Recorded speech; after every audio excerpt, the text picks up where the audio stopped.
श्री कृष्ण गोविंद हरे मुरारी, हे नाथ नारायण वासुदेवा। श्री कृष्ण गोविंद हरे मुरारी, हे नाथ नारायण वासुदेवा।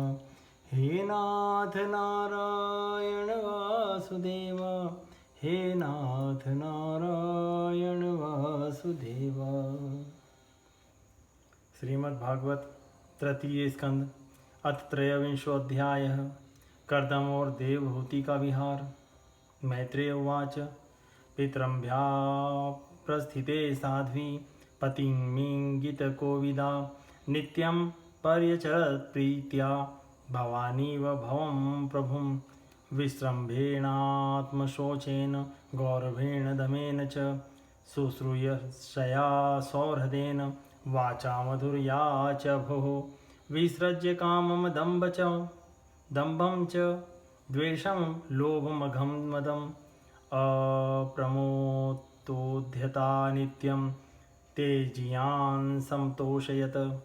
स वै देवर्षिवर्यस्तां मानवीं समनुव्रतां, दैवाद्गरीयसः प्रत्युराशासानां महाशिषः। कालेन भूयसा क्षामां कर्षितां व्रतचर्यया, प्रेम गदगदया वाचा पीड़ित कृपया ब्रवीत। श्री मैत्रेय जी ने कहा, विदुर जी, माता पिता के चले जाने पर पति के अभिप्राय को समझ लेने में कुशल साध्वी देवहूति कर्दम जी की प्रतिदिन प्रेम पूर्वक सेवा करने लगी, ठीक उसी तरह जैसे श्री पार्वती जी भगवान शंकर जी की सेवा करती हैं। उसने काम वासना, दंभ, द्वेष, लोभ, पाप और मद का त्याग कर बड़ी सावधानी और लगन के साथ सेवा में तत्पर रहकर विश्वास, पवित्रता, गौरव, संयम, शुश्रूषा, प्रेम और मधुर भाषणादि गुणों से अपने परम तेजस्वी पतिदेव को संतुष्ट कर लिया। देवहूति समझती थी कि मेरे पतिदेव देव से भी बढ़कर हैं, इसलिए वह उनसे बड़ी बड़ी आशाएं रखकर उनकी सेवा में लगी रहती थी। इस प्रकार बहुत दिनों तक अपना अनुवर्तन करने वाली उस मनुपुत्री को व्रतादि का पालन करने से दुर्बल हुई देख देवर्षि श्रेष्ठ कर्दम को दयावश कुछ खेद हुआ और उन्होंने उससे प्रेम गदगद वाणी में कहा, तुष्टोऽहं अद्य तव मानवी मानदायः, शुश्रूषया परमया परया च भक्त्या। यो देहि नाम मय मतीव सूरस्त्व देहो, नावेक्षित समुचित च पितुं मदर्थे। ये मे स्वधर्म निरतस्य तपस्समाधि, विद्यात्मयोग विजिता भगवत् प्रसादः। तानेव ते मदनुसेवनयावरुद्धान्, दृष्टिं प्रपश्य वितराम्य भयान् शोकान्। अन्ये पुनर्भगवतो भ्रुव उद्विजम्भ, विभ्रंशितार्थरचना किमुरु क्रमस्य। सिद्धासि भुङ्गच्छ विभवान्निज धर्मदोहान्, दिव्यानरे दुरधि गान्नृप विक्रियाभिः। एवं ब्रुवाण बलाखिलयोगमाया, विद्या विचक्षणं वेक्ष्य गताधिरासीत्। सम्प्रक्षय प्रणय विभल्या, गिरेशद वीणावलोक विलसद्सिताननाः। देवहूतिरुवाच, राधं बत द्विजवृषेतं तदमोघयोग, मायाधिपे त्वयि विभो तद्वैमि भर्तः। यस्तेऽभ्यधायि समयः सक्रन्दङ्गसङ्गो, भूयाद्गरीयसि गुणप्रसवः सतीनाम्। कर्दम जी बोले, मनुनंदिनी, तुमने मेरा बड़ा आदर किया है। मैं तुम्हारी उत्तम सेवा और परम भक्ति से बहुत संतुष्ट हूँ। सभी देवधारियों को अपना शरीर बहुत प्रिय एवं आदर की वस्तु होता है, किंतु तुमने मेरी सेवा के आगे उसके क्षीण होने की भी कोई परवाह नहीं की। अतः अपने धर्म का पालन करते रहने से मुझे तप, समाधि, उपासना और योग के द्वारा जो भय और शोक से रहित भगवत प्रसाद स्वरूप विभूतियाँ प्राप्त हुई है, उन पर मेरी सेवा के प्रभाव से अब तुम्हारा भी अधिकार हो गया है। मैं तुम्हें दिव्य दृष्टि प्रदान करता हूँ, उसके द्वारा तुम उन्हें देखो। अन्य जितने भी भोग हैं वे तो भगवान श्री हरि के भ्रकुटी विलास मात्र से नष्ट हो जाते हैं, अतः इनके आगे कुछ भी नहीं है। तुम मेरी सेवा से भी कृतार्थ हो गई हो। अपने पातिव्रत धर्म का पालन करने से तुम्हें ये दिव्य भोग प्राप्त हो गए हैं, तुम इन्हें भोग सकती हो। हम राजा हैं, हमें सब कुछ सुलभ है। इस प्रकार जो अभिमान आदि विकार हैं, उनके रहते हुए मनुष्यों को इन दिव्य भोगों की प्राप्ति होनी कठिन है। कर्दम जी के इस प्रकार कहने से अपने पतिदेव को संपूर्ण योग माया और विद्याओं में कुशल जानकर उस अबला की सारी चिंता जाती रही। उसका मुख किंचित संकोच भरी चितवन और मधुर मुस्कान से खिल उठा और वह विनय एवं प्रेम से गदगद वाणी में इस प्रकार कहने लगी।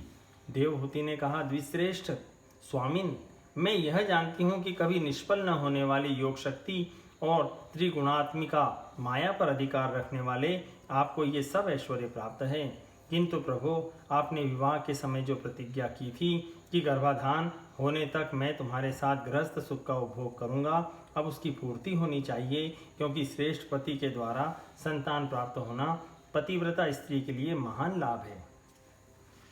तत्रेति कृत्यमुपशिक्ष यथोपदेशं येनेष मे कर्षितोत्तिरीरंसयात्मा सिद्धयेत ते कृतमनोभवधर्षिताया दीनस्तदीश भवनं सदृशं विचक्ष्व। मैत्रेय उवाच। प्रियायाः प्रियं विञ्छन कर्दमो योगमास्थितः विमानं कामगं क्षतस्तर्ह्येवाविरचीकरत् सर्वकामदुघं दिव्यं सर्वरत्नसमन्वितं सर्वद्युपचयोदर्कं मणिस्तम्भैरूपस्कृतं दिव्योपकरणोपेतं सर्वकालसुखावहं पट्टिकाभिः पताकाभिर्विचित्रभिरलङ्कृतं स्त्रीभिर्विचित्रमाल्यार्भिं जुषिं जड्षडङ्गग्रिभिः दुकूलक्षौमकौशेर्येनाववस्त्रे विराजितम् उपर्युपरि विन्यस्तनिलयेषु पृथक् पृथक् क्षिप्ते कशिपुभिः कान्तं पर्यङ्कव्यजनासनः तत्र तत्र विनिक्षिप्त नानाशिल्पोपशोभितं महामरकतस्थल्यां जुष्टं विद्रं वेदिभिः द्वः सुविद्रं देहल्या भातं वज्रकपाटवत् शिखरेष्वीन्द्रीनीलेषु हेमकुम्भैधिसृतं चक्षुष्मत्पद्मरागाग यैवर्जभीतिषु निर्मितः जुष्टं विचित्रवैतानेर्महाहेरहेमतोरणः। हम दोनों के समागम के लिए शास्त्र के अनुसार जो कर्तव्य हो उसका आप उपदेश दीजिए और उपटन, गंध, भोजन आदि उपयोगी सामग्रियां भी जुटा दीजिए, जिससे मिलन की इच्छा से अत्यंत दीन दुर्बल हुआ मेरा यह शरीर आपके अंग अंग के योग्य हो जाए, क्योंकि आपकी ही बढ़ाई हुई काम वेदना से मैं पीड़ित हो रही हूँ। स्वामी, इस कार्य के लिए एक उपयुक्त भवन तैयार हो जाए, इसका भी विचार कीजिए। मैत्रेय जी कहते हैं, विदुर जी, कर्दम मुनि ने अपनी प्रिया की इच्छा पूर्ण करने के लिए उसी समय योग में स्थित होकर एक विमान रचा, जो इच्छानुसार सर्वत्र जा सकता था। यह विमान सब प्रकार के इच्छित भोग सुख प्रदान करने वाला, अत्यंत सुंदर, सब प्रकार के रत्नों से युक्त, सब संपत्तियों की उत्तरोत्तर वृद्धि से संपन्न तथा मणिमय खंभों से सुशोभित था। वह सभी ऋतुओं में सुखदायक था और उसमें जहाँ तहाँ सब प्रकार की दिव्य सामग्रियाँ रखी हुई थी तथा उसे चित्र विचित्र रेशमी झंडियों और पताकाओं से खूब सजाया गया था, जिन पर भ्रमरगण मधुर गुंजार कर रहे थे। ऐसे रंग बिरंगे पुष्पों की मालाओं से तथा अनेक प्रकार के सूती और रेशमी वस्त्रों से वह अत्यंत शोभायमान हो रहा था। एक के ऊपर एक बनाए हुए कमरों में अलग अलग रखी हुई शैया, पलंग, पंखे और आसनों के कारण वह बड़ा सुंदर जान पड़ता था। जहाँ तहाँ दीवारों में की हुई शिल्प रचना से उसकी अपूर्व शोभा हो रही थी। उसमें पन्ने का फर्श था और बैठने के लिए मूंगे की वेदियां बनाई गई थी। मूंगे की ही देहलियां थी। उसके द्वारों में हीरे के किवाड़ थे तथा इंद्रनील मणि के शिखरों पर सोने के कलश रखे हुए थे। उनमें हीरे की दीवारों में बढ़िया लाल जड़े हुए थे, जो ऐसे जान पड़ते थे मानो विमान की आंखें हों, तथा उसे रंग बिरंगे चंदोवे और बहुमूल्य सुनहरी बंदर वालों से सजाया गया था। हंस पारावत व्राते तस्वाते तत्र तत्र निकूजितं कृतिमान मन्यमाने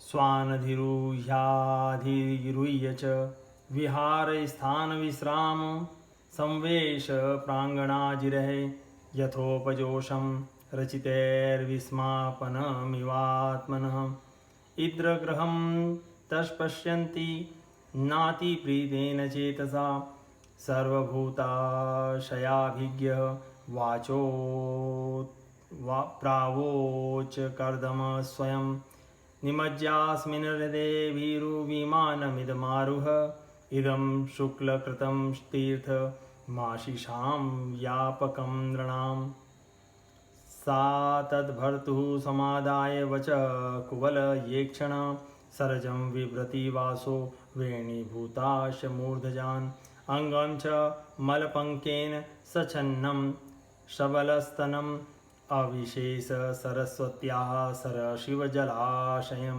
शान्तः सरशिवे समस्ताः शतानि दशकन्यकाः सर्वा किशोरवयसो ददर्शोत्पलयगन्धयः तां दृष्ट्वा सोत्थाय प्रोचु प्रालञ्जय स्त्रियः वयं कर्मकरी स्तुभ्यं शाधिन करवाम किं स्नानेन तां महाहेण स्नापयित्वा मनस्विनीं दुकूले निर्मले नूत्ने दूदरस्ये च मानदः भूषणानि पराध्यानि वरीयांसि धूमन्ति च अन्नं सर्वगुणोपेतं पानं चैवामृतासवम्। उस विमान में जहाँ तहाँ कृत्रिम हंस और कबूतर आदि पक्षी बनाए गए थे, जो बिल्कुल सजीव से मालूम पड़ते थे। उन्हें अपना सजातीय समझकर बहुत से हंस और कबूतर उनके पास बैठ बैठकर अपनी बोली बोलते थे। उसमें सुविधानुसार क्रीड़ा स्थली, शयनगृह, बैठक, आंगन और चौक आदि बनाए गए थे, जिसके कारण वह विमान स्वयं करदम जी को भी विस्मित सा कर रहा था। ऐसे सुंदर घर को भी जब देवहूति ने बहुत प्रसन्न चित्त से नहीं देखा, तो सबके आंतरिक भाव को परख लेने वाले करदम जी ने स्वयं ही कहा, भीरू, तुम इस बिंदु सरोवर में स्नान करके विमान पर चढ़ जाओ। यह विष्णु भगवान का रचा हुआ तीर्थ मनुष्यों को सभी कामनाओं की प्राप्ति कराने वाला है। कमल लोचना देवहूति ने अपने पति की बात मानकर सरस्वती के पवित्र जल से भरे हुए उस सरोवर में प्रवेश किया। उस समय वह बड़ी मैली कुचैली साड़ी पहने हुए थी। उसके सिर के बाल चिपक जाने से उसमें लटे पड़ गई थी, शरीर में मैल जम गया था तथा स्तन कांतिहीन हो गए थे।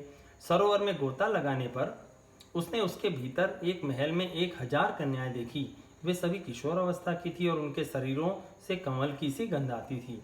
देवहूति को देखते ही वे सब स्त्रियां सहसा खड़ी हो गईं और हाथ जोड़कर कहने लगी, हम आपकी दासियां हैं, हमें आज्ञा दीजिए, आपकी क्या सेवा करें। विदुर जी, तब स्वामिनी को सम्मान देने वाली उन रमणियों ने बहुमूल्य मसालों तथा गंध आदि से मिश्रित जल के द्वारा मनस्विनी देवहूति को स्नान कराया तथा उसे 2 नवीन और निर्मल वस्त्र पहनने को दिए। फिर उन्होंने ये बहुत मूल्य के बड़े सुंदर और कांतिमान आभूषण, सर्वगुण संपन्न भोजन और पीने के लिए अमृत के समान स्वादिष्ट आसव प्रस्तुत किए। अथादर्शे स्वमात्मानं स्त्रग्वीणं विरजाम्बरं विरजं कृतस्वस्तयनं कन्याभिः बहुमानितं स्नातं कृतशिरस्नानं सर्वाभरणभूषितं निष्कग्रीवं कलयिनं कूजत्काञ्चननूपुरं श्रोण्योरध्यस्ततया काञ्चया बहुरत्नया हारेण च महाहेण रोचकेन च भूषितं सुदता शुभ्रवाश्लक्ष्ण स्निग्धापाङ्गेन चक्षुषा पद्मकोश स्पृधा नीले रलकैशलसन्मुखं यदा सम्मार ऋषभ मृणीनां दयितं पतिं तत्र चास्ते सह स्त्रीर्भीर्यस्त्रास्ते स प्रजापतिः भर्तुपुरस्तादात्मानं स्त्रीसहस्रवतं तदा निशाम्य तद्यो गतिं संशयं प्रत्यपद्यत सतां कृतमलस्नानां विभ्राजन्तीं पूर्ववत् आत्मनो विभ्रतिरूपं संवीतरुचिरस्तनीं विद्याधरी सहस्रेण सेव्यमानां सुवासतं जातभावो विमानं तदारोहयदमित्रहन तस्मिन् लुप्तमहिमा प्रिययारुनुरक्तो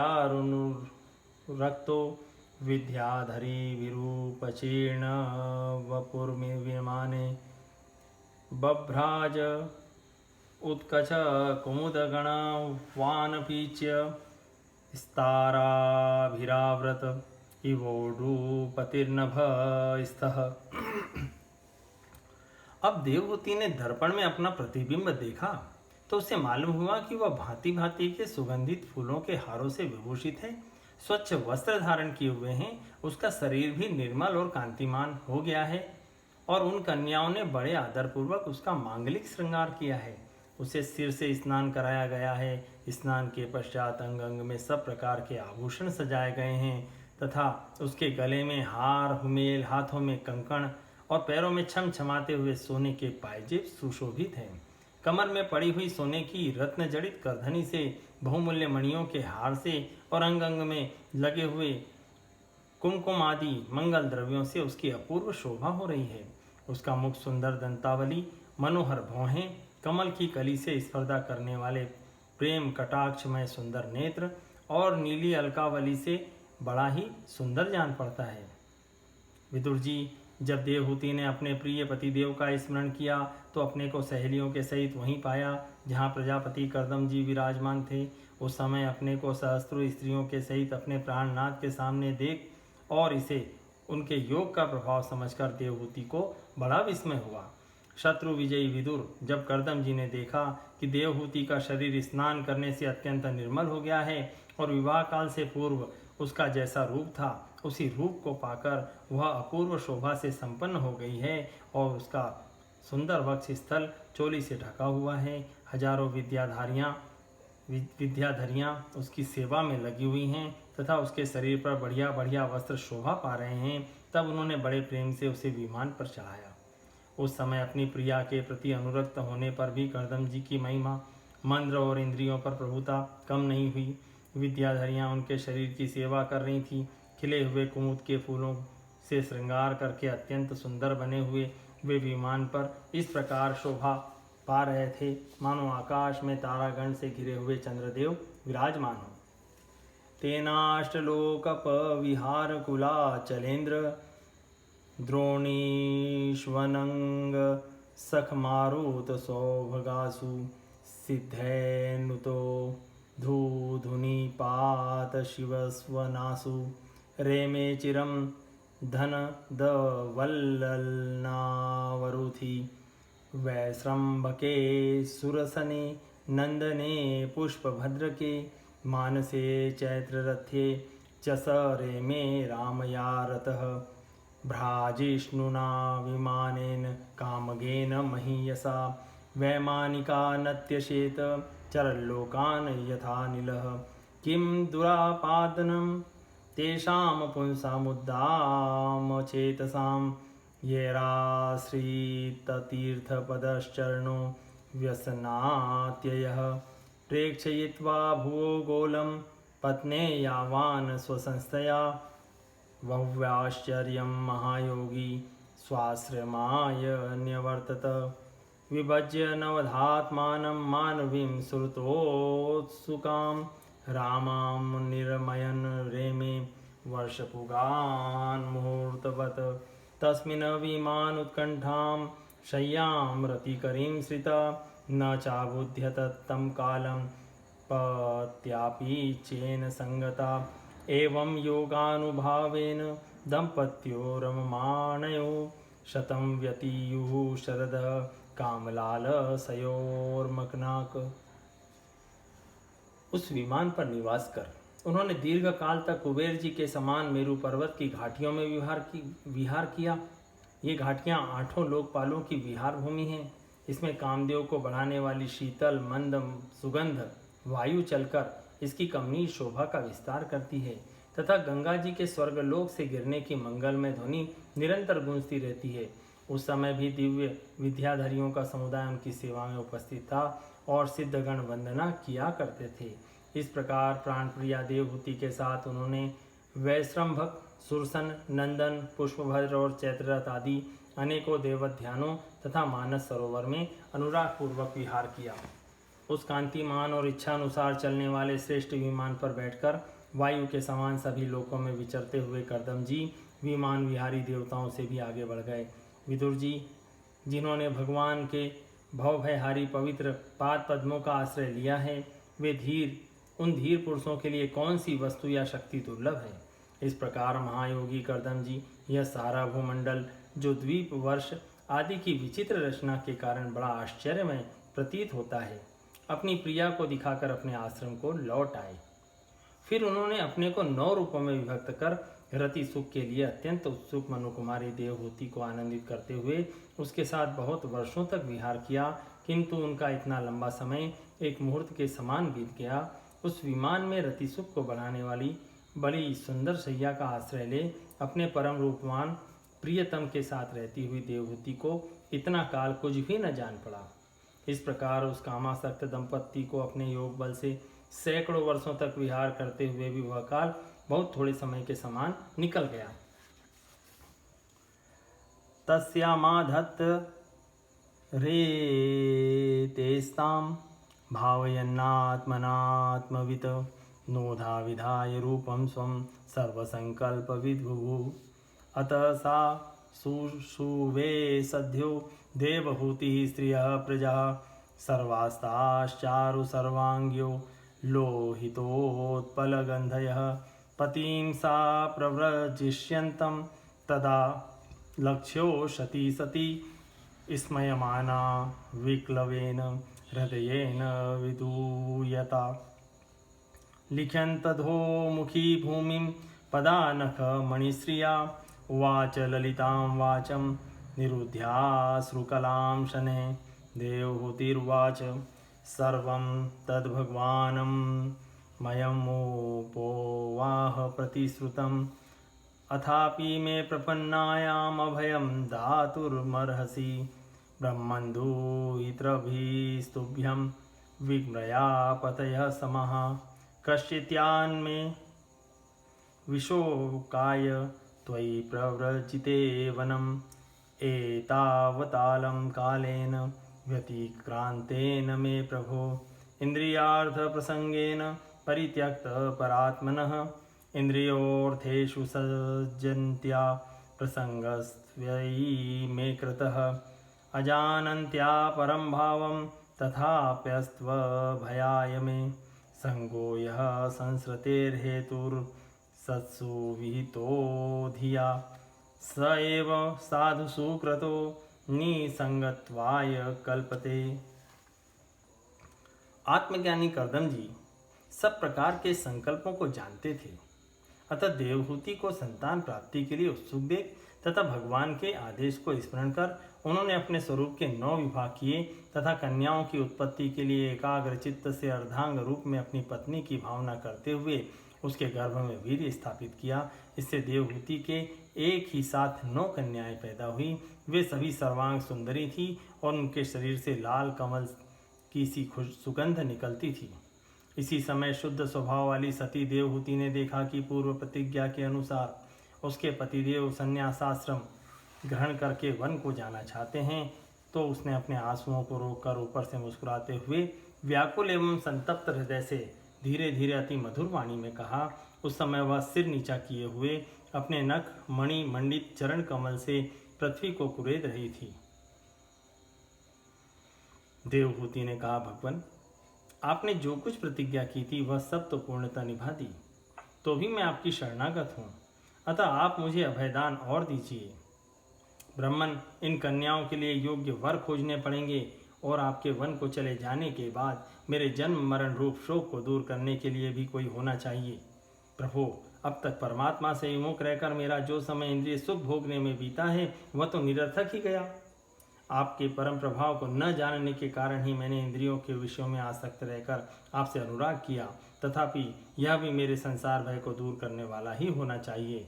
अज्ञानवश असत पुरुषों के साथ किया हुआ जो संग संसार बंधन का कारण होता है, वही सत्पुरुषों के साथ किए जाने पर असंगता प्रदान करता है। नेह यत् कर्मं धर्माय न विरागाय कल्पते, न तीर्थपद सेवाये जीवन्नपि मृतो हि सह। साहं भगवतो नूनं वंचिता मायया दृढ़ं, यत्वां विमुक्तिदं प्राप्य न मुमुक्षेय बंधनात्। संसार में जिस पुरुष के कर्मों से न तो धर्म का संपादन होता है, न वैराग्य उत्पन्न होता है और न भगवान की सेवा ही संपन्न होती है, वह पुरुष जीते ही मुर्दे के समान है। अवश्य ही मैं भगवान की माया से बहुत ठगी गई, जो आप जैसे मुक्तिदाता पतिदेव को पाकर भी मैंने संसार बंधन से छूटने की इच्छा नहीं की। इति श्रीमद्भागवते महापुराणे पारमहंस्यां संहितायां तृतीय स्कंदे कपिलेयोपाख्याने त्रिविंशोऽध्याय संपूर्णम्।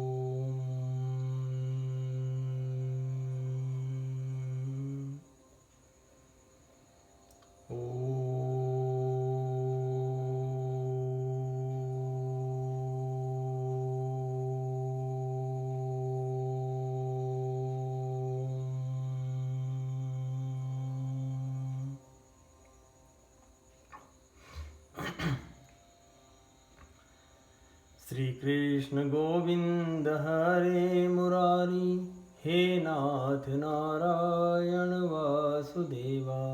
श्री कृष्ण गोविंद हरे मुरारी, हे नाथ नारायण वासुदेवा। हे नाथ नारायण वासुदेवा, हे नाथ नारायण वासुदेवा।